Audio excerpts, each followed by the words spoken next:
Aquilo que nos contaram de que vivemos em uma grande bola gigante que gira em torno ao Sol, uma outra bola gigante, não passa de uma grande bola murcha. Vamos apresentar agora uma perspectiva diferente. A Terra é plana e parada, contornada de um círculo de gelo que detém os oceanos, de onde se levanta o firmamento e abaixo do qual giram Sol e Lua em órbita circular, muito semelhantes entre si. Este modelo, conhecido como Terra plana, é muito longe do que o homem moderno seja capaz de aceitar. Vejamos o porquê. Recentemente, Obama e Hillary Clinton falaram sobre a Terra plana. They must have been founding members of the Flat Earth Society. They would not have believed that the world was round. Eles são basicamente os protagonistas atuais da tripulação que durante séculos garantiram o domínio para poucos no mundo. Falaram sobre o assunto, evitando o argumento com método de sátira, tratando de escárnio e descrédito de todos os que ousam a questionar as versões oficiais. Nós, como sempre, permanecemos na estrada que mais poderia definir o erro. Escreve Bacone em Um Novo Órgão, 1620. A verdade se deixa descobrir dos erros mais rápidos do que da confusão. A questão da Terra plana explodiu em 2015, propagando-se por toda a web, em grande velocidade, envolvendo pesquisadores e pessoas comuns. O porquê nos explica Thomas Kuhn no seu mais célebre trabalho, A Estrutura das Revoluções Científicas.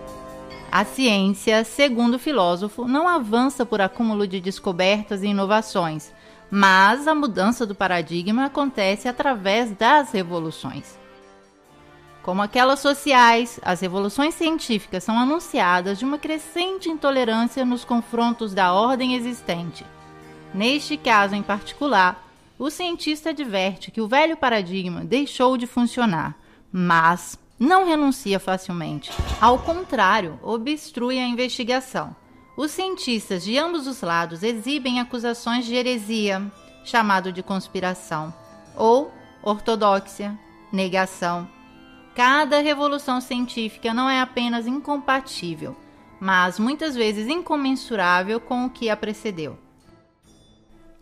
E é próprio a incomensurabilidade que explica por que a passagem de um paradigma ao outro não pode se realizar gradualmente, nem pode ser imposto pela lógica ou de uma experiência neutra, mas deve acontecer de uma só vez, em uma revolução. Aquilo que vemos depende, seja, tanto de quem olha quanto da experiência visual anterior que lhe foi ensinado a ver. Nossas gerações, ao longo dos séculos, têm o conceito do globo girando, onipresente, como uma única possibilidade de existência para nós. Tudo aquilo que não está dentro desse paradigma está fora de qualquer possibilidade, fora da sociedade, da lógica, do mundo. No entanto, a elite globalista tem o prazer de revelar o modelo da Terra plana. A maçonaria tem, de fato, a obrigação de revelar a verdade e a fazem através de símbolos e mensagens disseminadas por toda parte. Nos filmes,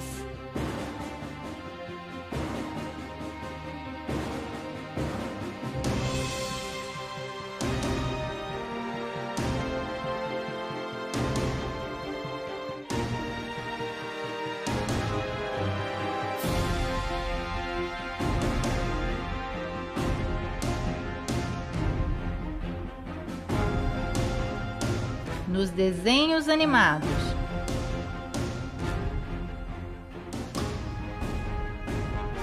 na internet,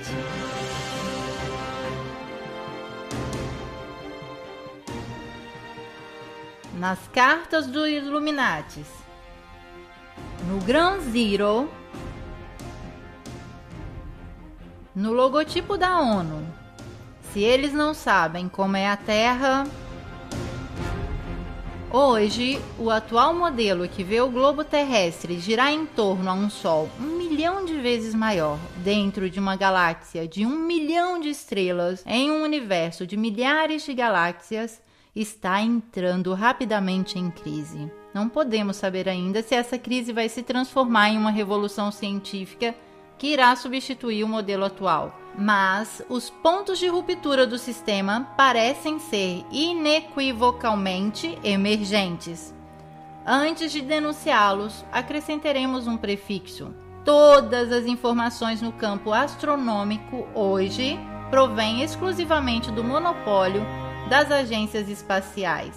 Estas, longe de se contradizerem, têm um denominador comum, como comum é o logotipo do vetor que as representa. Cada imagem, testemunho, experimento, informação, exploração e hipótese científica sobre a Terra e aquilo que a rodeia é nascido ou criado aqui, sob a proteção dos vetores e mantido com o dinheiro dos contribuintes mundiais. Completamos a observação com as palavras de Robert Simon da NASA. Pegamos os dados e fizemos uma imagem inteira. Depois tiramos as nuvens, colorimos de azul o oceano e onde é mais baixo de verde brilhante. Depois recolocamos as nuvens e onde tem uma ligeira fissura entre as órbitas, as repintamos. É sim Photoshop, mas tem que ser. Depois simulamos a atmosfera e por fim colocamos uma luz brilhante para ter o reflexo do sol sobre o mar. É um mosaico muito realístico.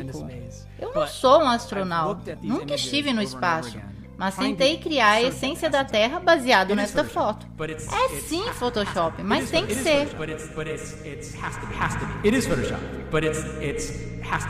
Sendo assim, a imagem da Terra que temos à disposição é reconstruída, alterada, composta, uma palavra precisa, falsa. O que é preciso para criar imagens falsas quando se tem a melhor tecnologia em mão? Basta uma tela azul ou um avião que viaja a gravidade zero e o jogo está feito. Aqui está o que vem mostrado a partir da telecâmera que está filmando o ex-presidente Bush em uma visita à NASA. Uma imagem recém-modificada em uma tela cromática. A tela cromática é um instrumento usado para substituir a cor de fundo para qualquer cenário. Com CGI, computação gráfica, se pode ter acesso à Terra do nunca com sua nave que não existe. O truque consiste em deixar bolha de ar flutuar. Aqui está o jogo, aqui está o truque. Eles próprios nos mostram. Ou mesmo se pode fazer um passeio no espaço. Que tal dessa vez pegarmos uma carona com os chineses? E aqui também as bolinhas viajam tranquilamente. Será que eles estão em uma piscina de exercitação? Se pode criar um boneco do nada quando a insolência não tem limite. Ou mostrar a face oculta da lua quando o mau gosto é sem vergonha. Tudo rigorosamente modificado, digitalizado, falso. Por que não mostrar imagens autênticas? Provavelmente porque não existem. Até hoje, não é possível ter uma foto autêntica da Terra. Basta ver a relação de grandeza que nos mostram para entender que nem mesmo eles têm uma única matriz. Supostamente, esta foto foi tirada por um cientista que estava na Lua, mas basta aumentar a luminosidade para descobrir o truque. Um corte retangular e a imagem está pronta. Qualquer que seja a interpretação que vocês queiram dar ao vetor que está presente no logotipo das agências espaciais, os cientistas que fazem toda essa manipulação se comportam em concordância como charlatões nessa grotesca farsa maçônica, cada um com seu papel. Cristoforetti, entre um shampoo e um rápido banho de gato, se exibe em uma cena de normalização das fumaças químicas. Adam Stelzner, o ator na comédia da aterrissagem a Marte, onde parece existir de tudo: ossos, lenha, ratos, a menos que sejam, como muito provável, imagens tingidas de vermelho. Photoshop, falso. Certamente não publicado por engano, mas voluntariamente usado como um teste de estresse para as nossas mentes que, diante de uma falsificação perpetrada de uma autoridade, serão sempre mais predispostas a aceitá-las.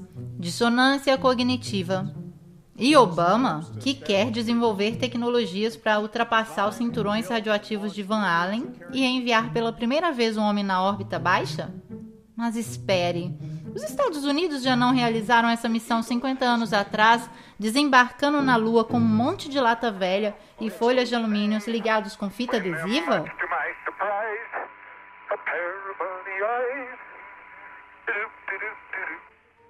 É uma versão assim tão descarada e insolente que ou eles são loucos de criar tudo isso ou nós somos burros de aceitarmos. Ambos.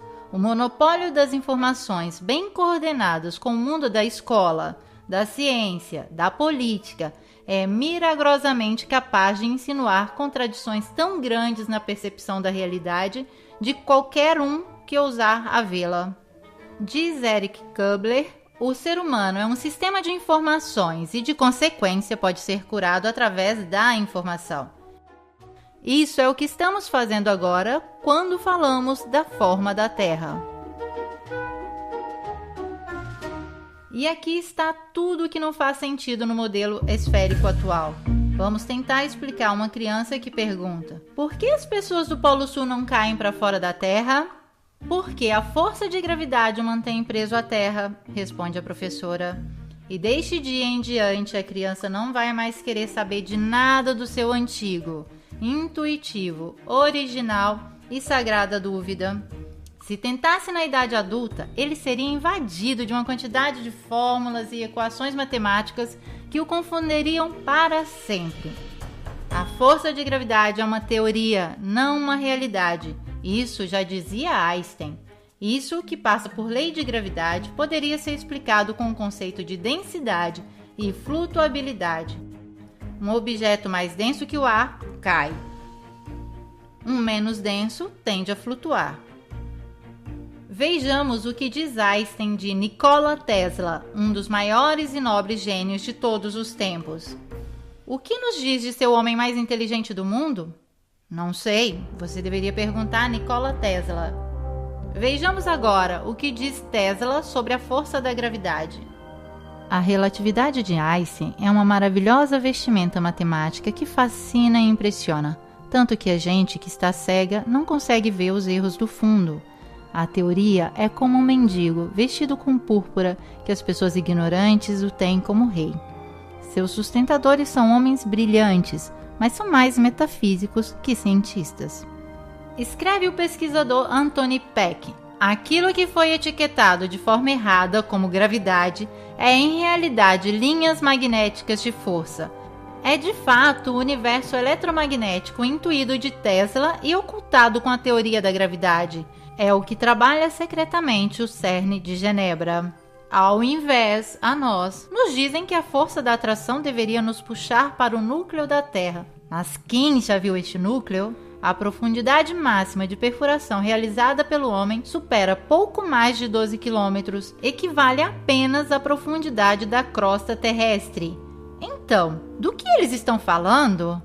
O núcleo, pelo que eles mostram, não existe. De certo, em um paradigma subvertido, quando deverá desaparecer a lei da gravidade, os cientistas terão de se adaptar a outras leis. Quem sabe aquela da densidade ou a do eletromagnetismo? E daí, as crianças poderão finalmente ver aqueles homenzinhos cair do Polo Sul. Porque a força da gravidade é somente um instrumento teórico para justificar um impossível arredondamento da superfície terrestre e esconder a verdadeira fisionomia do universo. Querida criança, se te disseram que a Terra é redonda, ok. Mas onde se pode ver? Ninguém sabe. Não olhando o horizonte.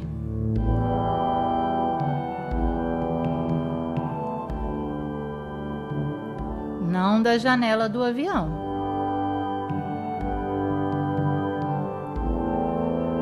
Nem de uma sonda amadora lançada em grande altitude.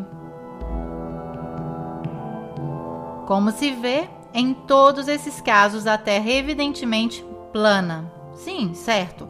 É possível ver nas imagens modificadas que nos mostram a NASA, mas essas já foram analisadas antes. São tratadas em CGI ou filmadas com lentes deformadoras de olhos de peixe. Aqui está o globo da NASA, que gira com nuvens imóveis. Este é um time-lapse das luzes terrestres com vários efeitos de luzes. Tempestades, aurora boreal, ridículo. Agora, uma Terra filmada com lentes olhos de peixe deformantes GoPro, que permanecem deformadas até a aterrissagem na Terra. Tudo artefato. Onde podemos ver essa curvatura? Não da estação espacial que não existe.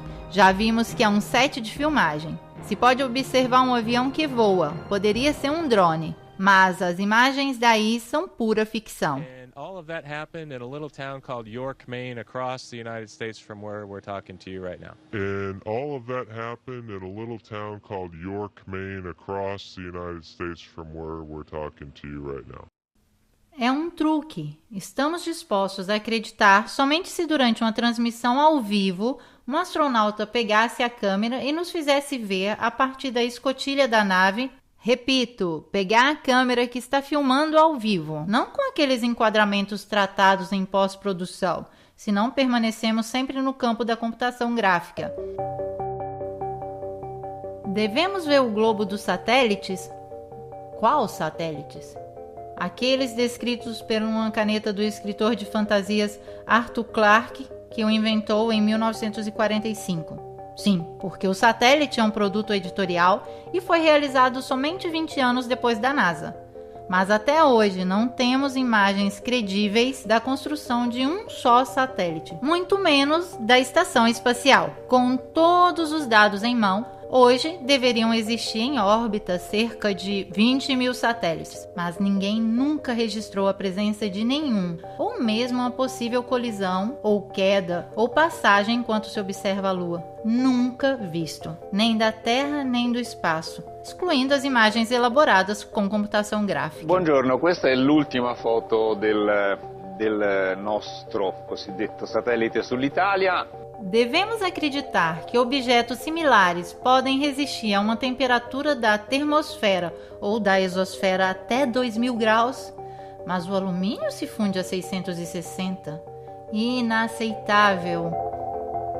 É mais provável que os satélites sejam resultados da fantasia de um escritor e a mentira de um poder sem escrúpulos que tem lidado com as ilusões há décadas. Em um modelo de paradigma subvertido, talvez possamos ver cair essa selva invisível de satélites.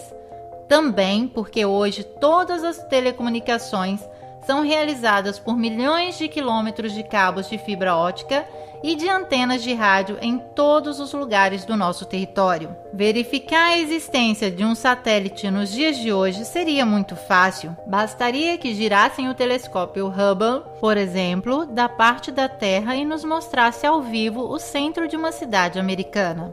Não irão fazer jamais, não podem, porque teriam de colocá-lo em órbita, mas deveriam primeiro criar uma órbita em torno ao globo. Esta, de fato, está em discussão no modelo da Terra plana. Aqui, a Terra não é uma bola que nos contaram. Vejamos então o que é. Melhor, o que poderia ser, uma vez que estamos falando de modelo. Não queremos certamente abandonar o globo terrestre para abraçar a bola de cristal do vidente, mas nos obrigam a franquear a prudência dos detalhes, a coragem da visão. Também porque se cai a ideia do globo, cai também a lei da gravidade do maçom Newton e a evolução do maçom Darwin, que faz com que o homem se sinta um nada em deriva no espaço infinito. O próprio Darwin, indicado no Protocolo dos Sábios de Sião como uma chave importante para enfraquecer os não-hebreus, programando seus cérebros à falsidade de que tudo é uma coincidência e que somos grãos de poeira sem importância. Agora voltemos para a Terra. Cada objeto que some no horizonte termina embaixo da curvatura terrestre. Isso é o que a ciência ortodoxa diz da boca do pai a uma criança que vê o mar pela primeira vez. Mas não é verdade. Com um zoom óptico, a figura que tinha sumido no horizonte reaparece à nossa vista. Isso simplesmente porque o desaparecimento não é efeito da curvatura, mas do fato que o nosso olho é limitado ao ponto de fuga de nossa perspectiva, sobre o qual um objeto vem progressivamente cancelado do nosso horizonte visível. Se a curvatura da Terra fosse, como dizem, de 8 polegadas por 1 milhão multiplicado pelo quadrado da distância, poderíamos calcular com essa tabela o tamanho da curvatura para cada distância percorrida. Por exemplo, uma distância de 190 km deveria ter uma curvatura de 2.800 metros. Mas se fosse assim, como podemos ver da cidade de Ventimiglia o Monte Cinto, em Córcega, alto 2.700 metros? O ponto de observação é ao nível do mar e a distância entre essa praça de Ventimiglia e a ponta do Monte Cinto é exatamente 190 quilômetros. Se a Terra fosse curva, nós poderíamos ver somente terras mais altas que 2.800 metros. Ao invés, é possível ver toda a silhueta de Córcega, de cima em baixo, inexplicável para o modelo esférico. E de experiências como esta, a web está cheia. Como é possível esta vista? Antes de acusar os pesquisadores de fazer distração em massa, se deve resolver este problema. As linhas da nossa perspectiva se interceptam no ponto de fuga, formando um triângulo que compreende toda a vista possível para nós. Nós não vemos assim, mas assim. Ao longo do nosso horizonte visual, cada corpo desaparece como faz o Sol. Como fazem esses edifícios que se tornam pequenos e vão diminuindo de acordo que encontram com o nosso horizonte perspectivo, não certamente porque a Terra é esférica. Se o sumiço dos edifícios fosse por causa da curvatura terrestre, não deveríamos vê-los retos, mas inclinados, assim. Mas assim não é. A curvatura, em realidade, não é observável, não é contemplada no mundo real. Os engenheiros da construção sabem muito bem disso. Tanto é que não a mencionam nunca nos cálculos das grandes obras. Um geômetra e engenheiro com mais de 30 anos de experiência publicou na revista Birmingham Weekly. Todas as nossas locomotivas são projetadas para funcionarem em cima daquilo que podemos considerar plano. Qualquer coisa que se aproxime de 8 polegadas por milhão e que aumente o quadrado da distância, nenhuma locomotiva jamais criada poderia funcionar. Ainda o engenheiro Winkler foi citado a propósito da curvatura na revista Earth Review, no qual afirmou: como um engenheiro com longa experiência, me rendo conta que essa absurda tolerância existe somente nos livros escolásticos. Nenhum engenheiro jamais sonharia em calcular nada desse gênero. Já projetei milhares de ferrovias e canais e este fator não é levado nunca em consideração. Um pequeno canal navegável, digamos de 30 milhas, deveria, segundo a curvatura, ter uma tolerância de 600 pés. Por favor, não digam por aí que nós engenheiros somos assim tão estúpidos. Nada de similar vem calculado. Não nos preocupamos de calcular 600 pés de tolerância, tanto quanto pensamos de arredondar um quadrado. Queremos então constranger um engenheiro a curvar a superfície de um canal? E como poderiam? Vocês são capazes de imaginar qualquer bacia de água com a sua superfície curva? A água não tem uma superfície curva, grita o menino. Não se comporta assim, mas assim. Então, em correspondência com os oceanos, deverá existir imensas varreduras de água no mesmo nível. Ao menos ali a Terra deve ser plana. Mesmo assim, nos propõe o modelo contrário, o oceano curvo. Simplesmente improvável. A física natural da água é aquela de juntar e manter o próprio nível. Tanto é que a água, através da bolha, vem usada para nivelar construções. Mesmo porque a água, diferente da ciência, não pode mentir. Nos dizem que a curvatura dos mares são devido à gravidade. E toda essa força de gravidade que mantém os oceanos tempestuosos grudados não pode impedir uma pequena borboleta de fazer seu suave voo? Pura fantasia. O voo de um avião nos diz ainda mais. Vamos dar uma olhada. Segundo a lógica, o avião, para voar em uma altitude em respeito à superfície curva, deveria direcionar de vez em quando seu bico para baixo. Mas não acontece. Por quê? Pergunta agora nosso famoso menino que pegou um pouco de coragem. Porque a força da gravidade, sempre ela, tem o avião em uma linha curva paralela ao solo, como se a aeronave fosse uma esfera ligada à Terra com uma corda. Responde a ciência ortodoxa. Então, se para estar na curvatura para baixo não é necessária nenhuma compensação, para não estar em nenhuma curva e permanecer linearmente, o piloto deveria corrigir a rota do avião para o alto? Pode parecer científico para a ciência, mas é ilógico. E se bastasse um voo linear para se perder no espaço, para que serviria um míssil? Ciência e tecnologia são assim tão incongruentes? Não, não é assim. Como mostra essa fumaça química que persiste por quilômetros, os aviões voam linearmente e sem nenhum perigo de escorregar para o universo. Agora vamos pegar uma rota aérea, neste caso em particular, ocorrida em 2015. Um voo de Bali a Los Angeles deveria recorrer a uma aterrissagem de emergência no Alasca. Mas em qual modelo seria considerada de emergência essa trajetória a respeito àquela? No modelo esférico, as duas rotas parecem muito similares. No modelo da Terra plana, tudo parece mais coerente. É nesta superfície que voam os aviões. Somente assim podemos entender o porquê dessa rota. Esta, na realidade, é esta. Esta é esta. E essa ainda é esta. E tudo isso por um simples princípio de economia. Não existe empresa aérea que não prefira adotar um critério da rota mais curta e econômica. Esta loucura existe somente em um modelo virtual que nos enfia um goela abaixo com serviços de bordo enquanto comemos nossos amendoins.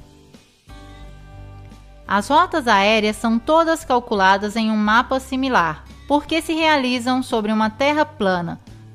Tanto é verdade que nunca nenhum voo circunnavegou a Terra de norte ao sul. A única rota impossível em uma terra que não seja uma bola.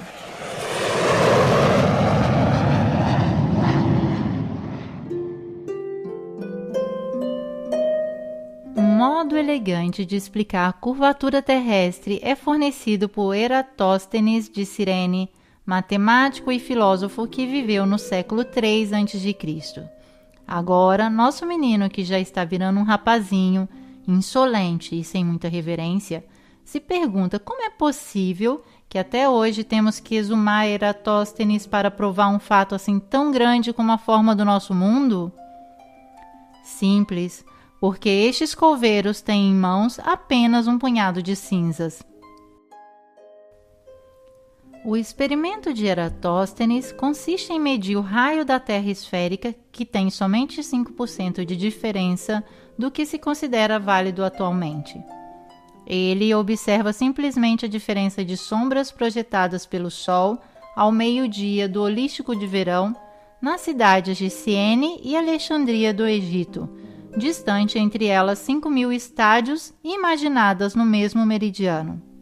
Enquanto em Siene o Sol não projeta sombra ao meio-dia, em Alexandria a sombra da Gnomo faz 7,2 graus com a vertical, isto é, 1/50 de ângulo giro. Da qual temos a dedução: a circunferência da Terra deve ser de 50 vezes a distância entre as duas cidades, isso é 25.000 estádios, ou mais ou menos 39.000 quilômetros, aproximadamente os 40.000 quilômetros de circunferências aceitos hoje.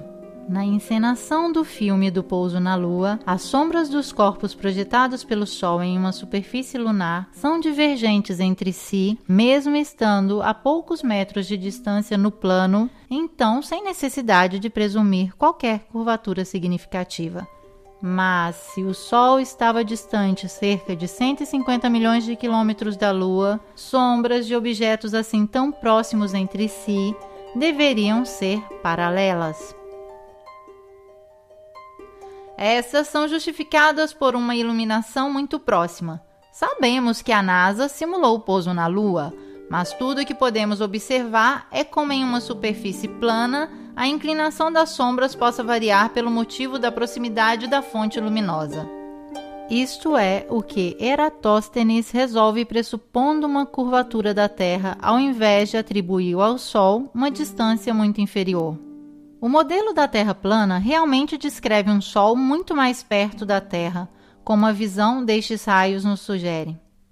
E se essa é falsificada, como alguns afirmam, da refração atmosférica, significa que também Eratóstenes fez seus cálculos induzidos de um erro do fenômeno da refração. Mas não é assim. A Wikipédia, em seguida, fala de divergências aparentes dos raios crepusculares, invocando o efeito da perspectiva que concentra todas as linhas para o ponto de fuga do horizonte. Mas esta não influencia a percepção da verticalidade das linhas. A perspectiva não funciona assim, mas assim. Porém, nós vemos os raios solares deste modo. Isto significa que a divergência é devida à natureza de uma fonte em todas as direções das luzes que vem de um Sol muito menor e mais próximo do que aquele que nos contam. Sendo assim configurado, o Sol cria sombras divergentes, como essas medidas por Eratóstenes sobre uma distância de 5.000 estádios, mas de uma Terra plana.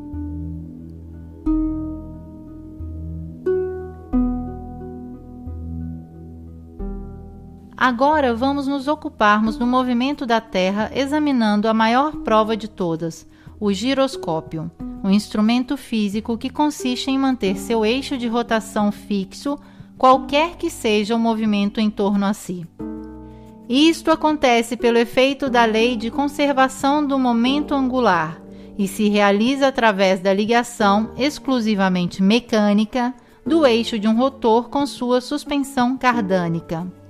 O giroscópio foi utilizado pela primeira vez por Léon Foucault em 1852 para demonstrar o movimento da Terra. Os livros científicos da época relatam o sucesso dessa demonstração. Vejamos. Ligado o giroscópio manual ou elétrico, mantém o eixo de rotação fixo, qualquer que sejam os movimentos do sistema em torno. Aqui temos reproduzido o mecanismo. Aqui e ainda aqui. São feitos inúmeros experimentos. Enquanto o sistema em torno se move, o eixo interno se mantém fixo. Então, o giroscópio pode mostrar o movimento de rotação terrestre. Se a Terra gira 360 graus em 24 horas, o instrumento deverá evidenciar sua linha imóvel sobre uma superfície que se desloca 360 graus, nos dando a prova final, mecânica e inegável de que a Terra está girando. Vejamos. Nada. Imóvel. Parece mesmo que a Terra esteja parada. No entanto, a superfície deveria ter se movido em todas essas horas. Todos os experimentos depois de Foucault têm falhado, mesmo hoje, com giroscópicos menos rudimentares daquele de sua época. Ok, o giroscópio é como a água, não mente. Agora entendemos o quanto a ciência oficial possa modificar as cartas para evitar a perda.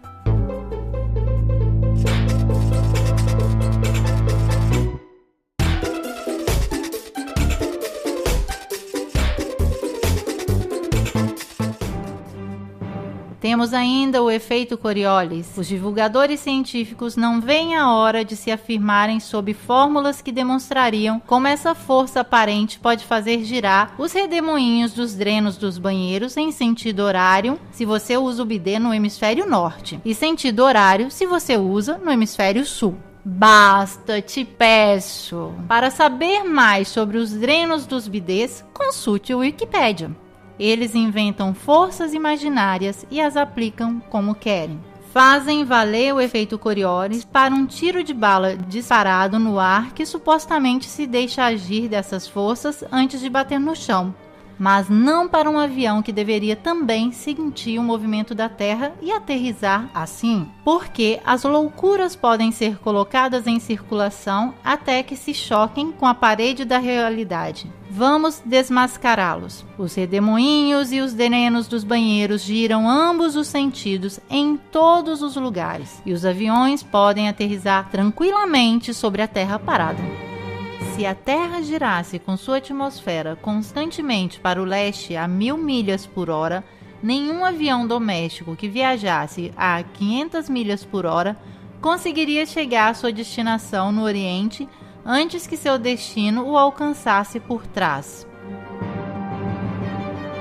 De fato, se refletirmos, a rotação da Terra é invisível. Infelizmente, nós não acreditamos naquilo que vê em nossos olhos porque nos ensinaram um sistema maquiado, o qual nos faz acreditar naquilo que nunca foi confirmado da observação ou dos experimentos. Lembrem-se, nenhum experimento jamais demonstrou que a Terra se move.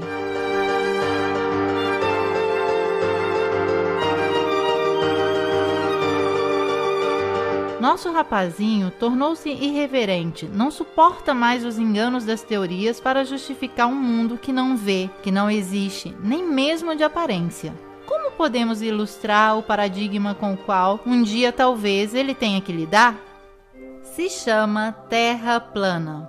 Um modelo já descrito pela antiga Babilônia, egípcios, maias, incas, navarros, noruegueses, hindu, pelo budismo, ao Corão e à Bíblia.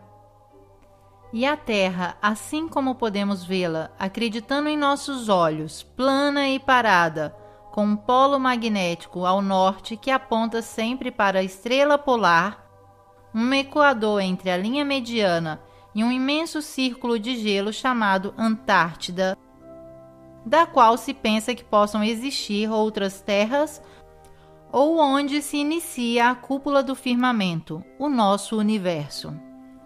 Esta é a volta que fazem as luzes siderais de forma concêntrica em torno à estrela polar.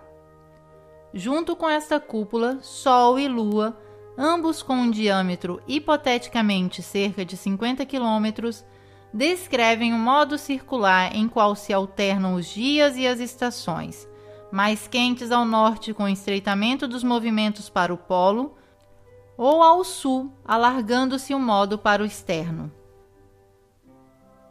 Se o Sol gira em cima e em torno à Terra cada 24 horas, movendo-se regularmente de trópico a trópico a cada 6 meses, permite que as regiões centrais e setentrionais recebam anualmente muito mais calor e luz solar que as regiões meridionais ao longo da circunferência.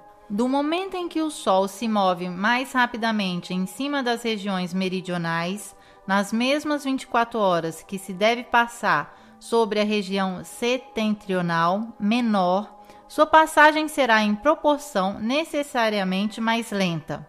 Isso explica perfeitamente as diferenças das temperaturas entre Ártico, menos 30 graus de média, e Antártico, menos 60 graus de média, as diferenças de estações e de duração da luz do dia. A explicação das estações assim formuladas parecem muito mais convincentes do que aquela do modelo esférico. Neste, de fato, as diferenças de estações são causadas da inclinação dos eixos terrestres em respeito aos raios de Sol. Teoria que traz o resultado paradoxo que no hemisfério boreal, o nosso, é mais frio quando a Terra está no ponto mais perto do Sol e mais quente quando a Terra se encontra no ponto mais distante. Como pode uma pequena diferença de inclinação influenciar tanto assim, quando uma diferença de 5 milhões de quilômetros de distância influencia tão pouco? O rapazinho, já bastante crescido, recorda que nunca foi capaz de entender perfeitamente esta incompreensão. Até que Obama falou da Terra plana. O modo concebido no modelo plano resolve também as incongruências insustentáveis sobre a Lua. A versão mais aceitada nos conta que a Lua gira em torno da Terra com uma órbita de 28 dias. O modelo esférico apresenta, porém, vários problemas de ordem. Primeiro, nos indica uma Lua muito menor que o Sol, enquanto nossa percepção da realidade mostra dois corpos sólidos e de tamanhos parecidos. Segundo, para justificar o fato que vemos sempre uma fase da Lua, o modelo força um improvável movimento sincronizado com a Terra, graças aos períodos de rotação e revolução lunar idênticos. Mas, se fosse assim, não se pode entender como foram provocadas as crateras na fase visível da Lua, uma vez que está sempre virada para nós. Terceiro, neste modelo concebido seria impossível ver a Lua cheia de dia.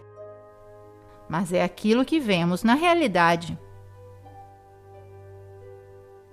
Quarto, alguns eclipses lunares são incompatíveis com a teoria. Assim explica o eclipse um modelo esférico. A Lua entra no cone da sombra da Terra, que interrompe a iluminação da parte do Sol. Vejamos. O nascer do Sol nos Estados Unidos, a sombra da Lua deve ser para baixo necessariamente.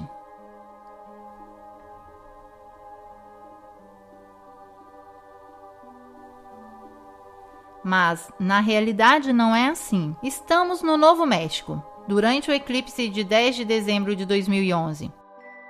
Com o nascer do Sol, a luz do dia aumenta, mas o cone de sombra da Lua está no alto. Ao invés, deveria estar no baixo. Este mesmo fenômeno foi observado com incredulidade em Illinois às 6h30 da manhã.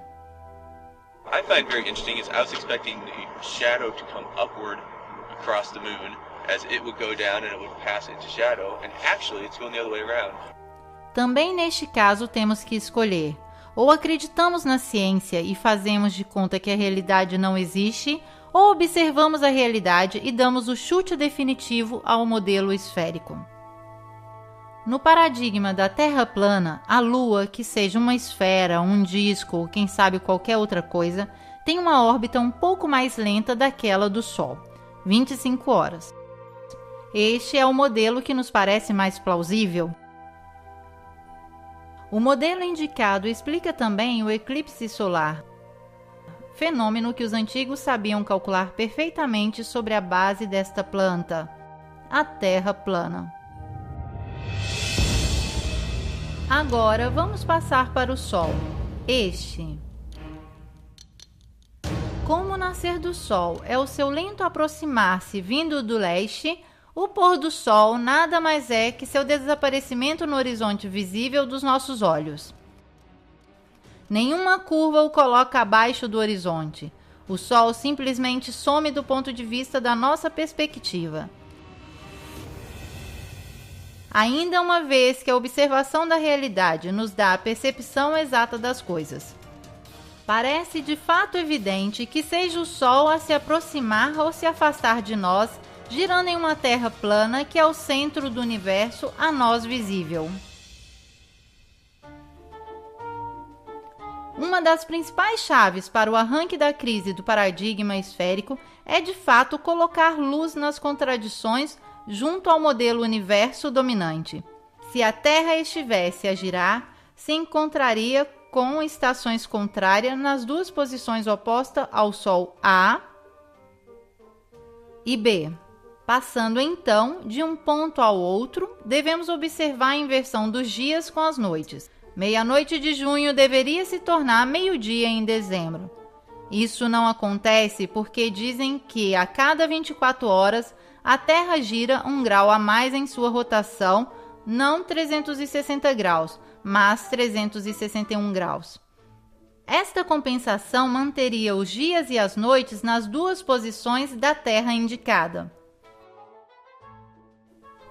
Então, a inclinação do globo permaneceria invariada 23,5 graus em junho, como em dezembro.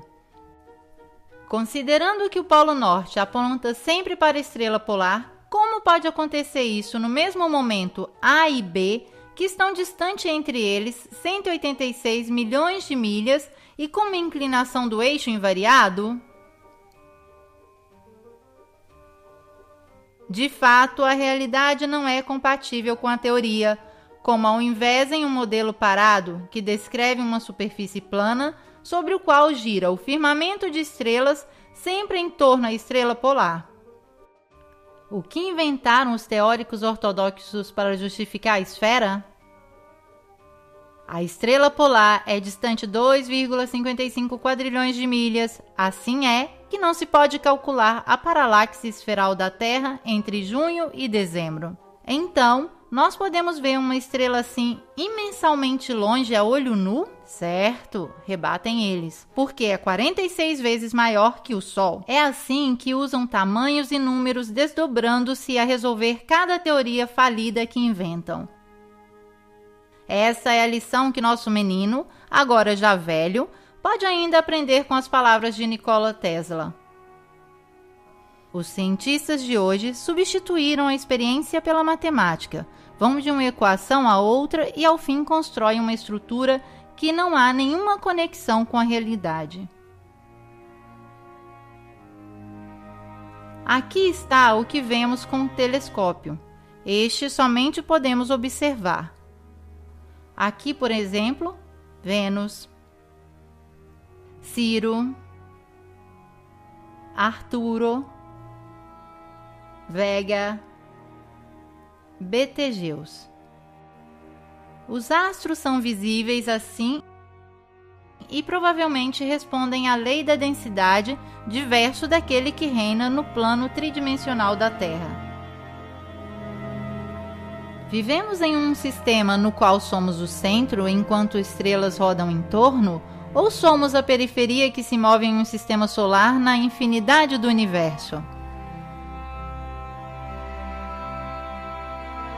Segundo o modelo esférico, devemos nos contentar de sermos uma pedra insignificante que vaga com um movimento de 1.040 milhas por hora em torno a si, a 66 mil milhas por hora em torno ao Sol, enquanto o sistema solar se move na Via Láctea a 490 mil milhas por hora e a galáxia inteira se joga no universo em outros milhões de milhas.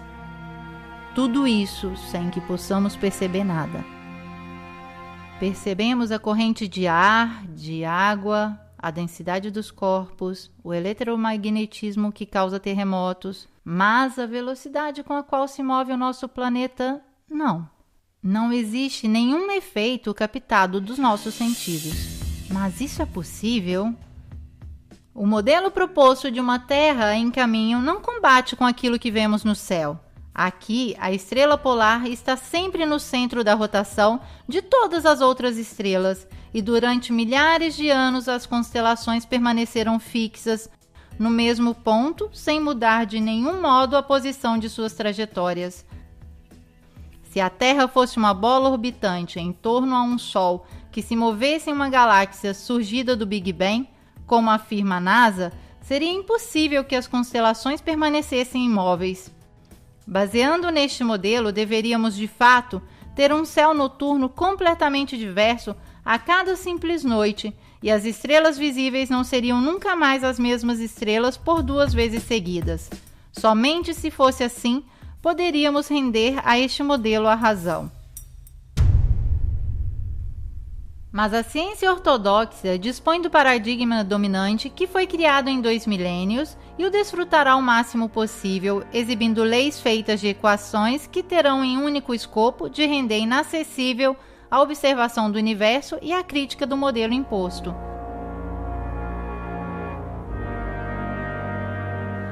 É por isso que depois da exploração do almirante Byrd, que com suas viagens revelou um local desconhecido da cadeia do gelo antártico, surgiu um tratado internacional que fechou este local para qualquer acesso. Não parece estranho que a família Rockefeller financiou e promoveu, seja a expedição tanto para ver uma montanha antártica dedicada ao seu nome, seja um tratado de não desfrutamento contra os seus próprios interesses petrolíferos. Quem sabe em homenagem a qualquer interesse mais vasto? O Tratado Antártico foi firmado em Washington em 1959, 2 anos depois do último sobrevoo e da morte do almirante. Hoje, com apoio de 48 nações, o tratado veta a atividade militar no continente de gelo, mas as pessoas e maquinários militares podem ser usados para procura científica ou qualquer outro escopo pacífico. Pois é graças a isto, uma vigilância militar constante envolve todo o cinto antártico em segredo que o supergoverno mundial impôs à humanidade, também por meio de violência, no caso de pilotos civis e capitães de navios que quiserem se aventurar. Antes de chamar de desinformado a quem quer que seja, venham de encontro às respostas que nos escondem os mistificadores da Lua feita em casa. Se o paradigma dominante fosse hoje o da Terra plana, pense quanto facilmente vocês cairiam na gozação a querer convencer que a Terra seria uma bola que roda, trazendo consigo nuvens e oceanos, sem que ninguém perceba. Queridos inquisitores, sejam sábios e percorram a estrada do conhecimento, não aquela da ignorância. A exploração da Antártida, estando no modelo da Terra plana, poderia revelar as ramificações da verdade e os confins da Terra, o limite de onde se encontra o firmamento, ou a existência de novas terras descritas, por exemplo, de um antigo mapa budista. Se fosse assim, se poderia especular a presença de terras próximas à nossa em uma superfície plana separadas por gelo ou em um plano abaixo. Este poderia ser um pavimento do universo. Hoje seria possível uma viagem para o conhecimento onde ninguém nunca foi, mas aquilo que permite a tecnologia, o poder veta, isso é claro. O cinto de gelo abaixo os 60 graus paralelos foi considerado inacessível. As elites do poder fazem uma zona internacionalmente fora dos limites, aberta somente com visitas guiadas, limitadas e caríssimas, com somente 3 pontos de acesso totalmente controlados. De fato, sabemos que os guardas estão nas fronteiras. Isso nos autoriza a pensar que a esfera da qual nos impõe acreditar seja a forma mais adequada para esconder as margens da Terra e aprisionar assim cada mente questionadora. A Antártida é aquilo que o mito nos ensinou a ver nas colunas de Hércules, o limite intransitável, a fortaleza da consciência, a porta de acesso à verdade e uma nova e antiga verdade que estão retardando, freando, querendo impedir. E se alguém se assim atrever a defini-la, eles tentarão poluí-la de novo, saturando as massas com mentiras. Se Obama tivesse no coração a consciência da humanidade, o seu bem, o conhecimento do saber e do sentir comum, ou se somente tivesse a Terra plana como um absurdo para desmascarar, concederia uma missão à Antártida autofinanciada para uma comissão de livres exploradores de cada pensamento. O que fazem, ao contrário, é criar divisão, democráticos contra republicanos, terraplanistas contra heliocêntricos, nós contra eles. Isso é tudo que serve para poder dominar. Tem a necessidade de nos deixar nas sombras, de nos fazermos acreditar que somos um pontinho insignificante no universo. Para isso que serve o sistema heliocêntrico. Os dominantes, movendo as alavancas do verdadeiro poder, preparam ilusões de que um dia desembarcaremos em Marte, ou quem sabe um deles pousará aqui. E assim nos induzem. Podemos destruir tranquilamente a Terra porque um dia não nos servirá mais. Quem conhece a verdade? Os mesmos que impedem os outros de realizá-la? Talvez. Os jesuítas sempre adoraram o Sol e o vestiram de Cristo, apoiado e gestido com uma leva financeira do sionismo mundial e através das lojas da maçonaria determinam aquilo que se deve esconder e o que somente a simbologia pode revelar. Neste engano milenar do qual o homem é vítima, nos escondem a coisa fundamental, o porquê nascemos. Eis aqui o porquê nos ocupamos da Terra plana. Descodificar o modelo Terra responde a essa dúvida existencial de cada homem. Em uma síntese extrema, se a Terra é plana, quer dizer que nos enganaram deliberadamente. Se apropriaram do senso da nossa vida, camuflando com imagens sagradas ou profanas que nos dão nas saídas da igreja ou dos shoppings. Removendo a Terra do centro do universo imóvel, esses maçons nos levaram fisicamente e metafisicamente de um lugar de suprema importância a um lugar de completa indiferença a tudo. As suas corporações nos vendem ídolos para adorarmos, que tomam posse lentamente do mundo enquanto nós silenciosamente acreditamos em sua ciência, votando em seus políticos, comprando seus produtos, escutando as suas músicas. Vemos os seus filmes, sacrificando nossa alma sobre seus altares de materialismo. Não falarei do Criador ou em quem acreditar. Antes que venha a acreditar em qualquer coisa que seja, é necessário acreditar em si próprio, retirar a procuração em branco, não confiar em quem impõe a sua credibilidade. Eles afastaram o homem do seu centro para poder estar no trono principal, impondo a imutabilidade para a lei do mais forte.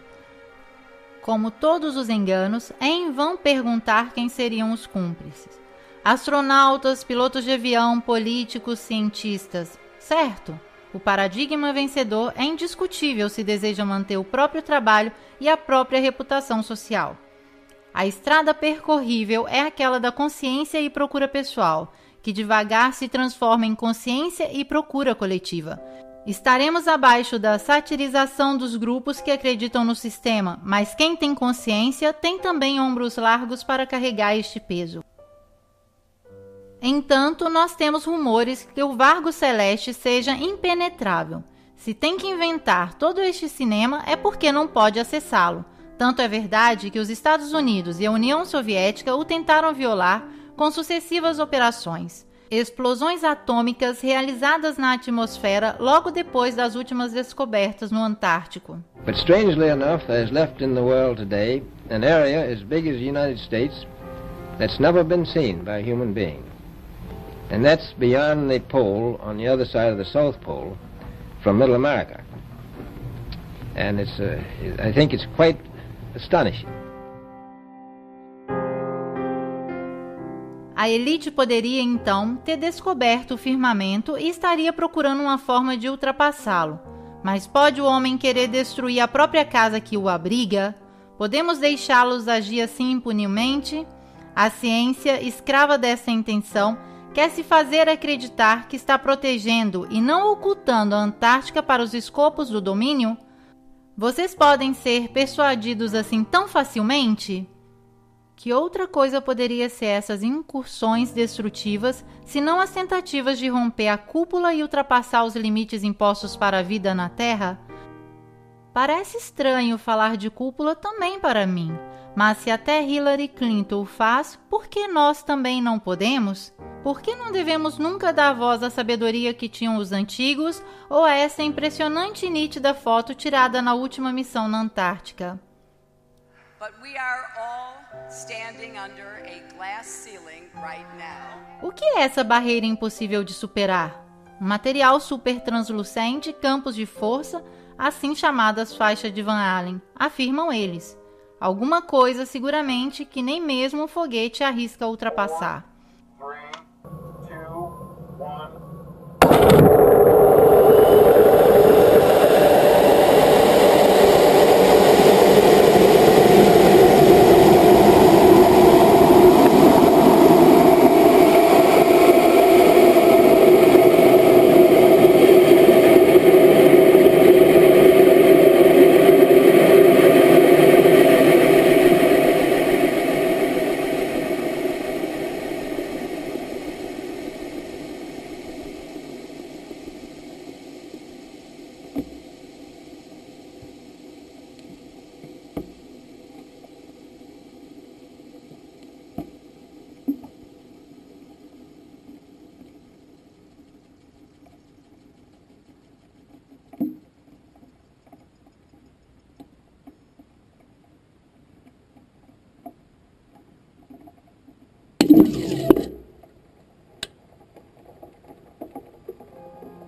A NASA sabe e seus foguetes de fato fazem prudentemente uma trajetória à parábola descendente, como faziam os Shuttle. A propósito, vocês se recordam do incidente do Space Shuttle Challenger em 1986? Então, parece que 6 das 7 vítimas participantes, assim por dizer a missão, estão ainda vivos. Não parece para vocês também? Que seja a enésima farsa made in Estados Unidos? Talvez não saberemos nunca.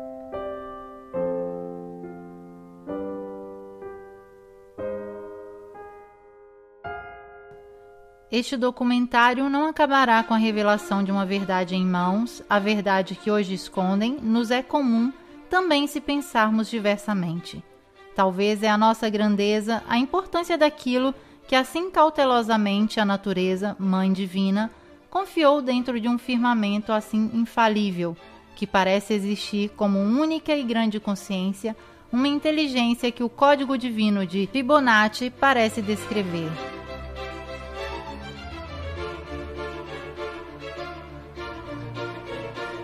Que seja o modelo mais adapto a retratá-lo, esférico ou plano.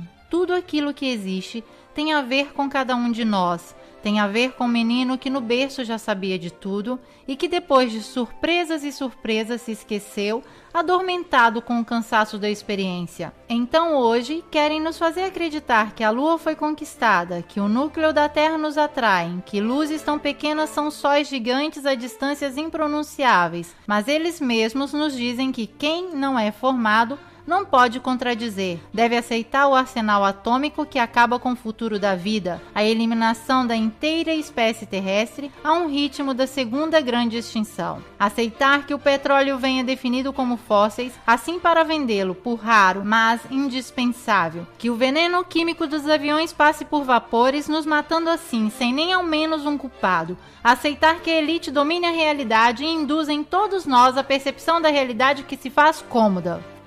Para nos convencer que a guerra é boa, a competição é boa, o domínio é bom, que a depauperização é boa, a crise é boa, que também as taxas são boas, o mal necessário, se quiserem chamá-lo. Isso é o que estão te fazendo aceitar.